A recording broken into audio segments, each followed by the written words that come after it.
Hi everyone, I'm Nick, and this is the all-new Fire HD 8 tablet from Amazon. This is the latest 8-inch model that was just released for fall 2016.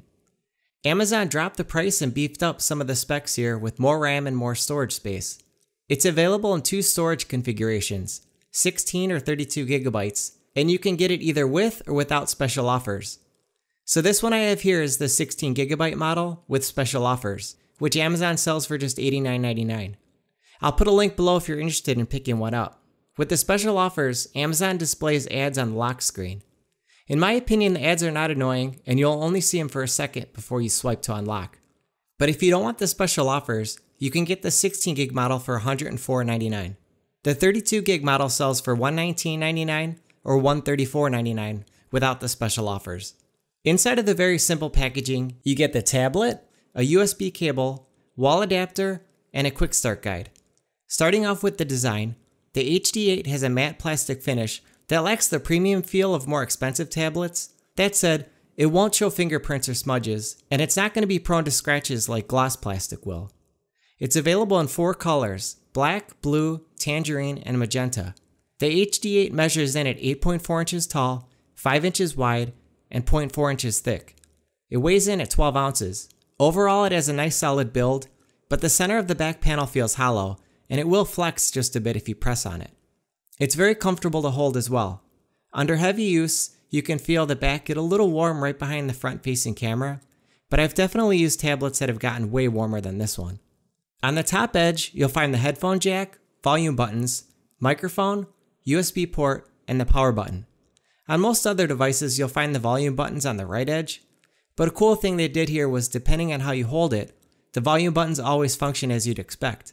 Other tablets don't do this, so if you're holding it like this is the volume up, and if you rotate the screen, then this becomes the volume up. The buttons look slightly cheap, but they do have a nice click to them.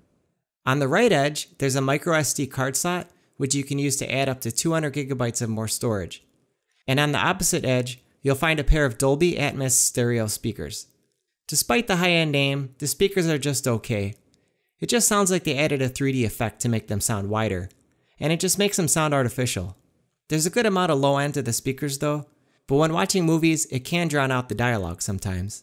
They don't get as loud as other tablets can either, but it's still nice to have stereo speakers, and they don't sound bad. I just would expect more from the Dolby name.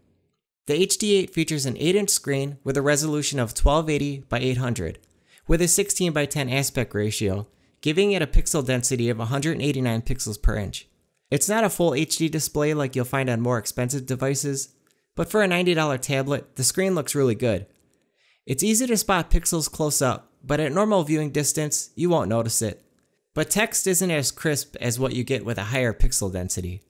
The screen can get pretty bright, and it has great viewing angles too.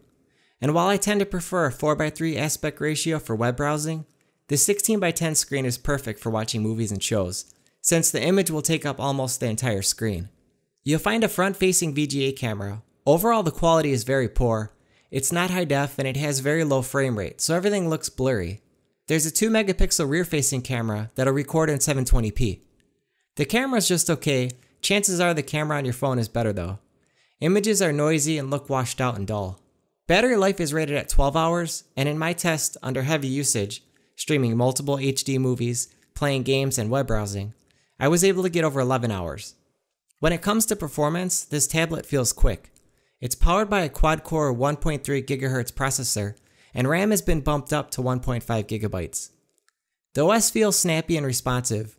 It's running Fire OS 5.3 at the moment, which is based on Android 5.0 Lollipop.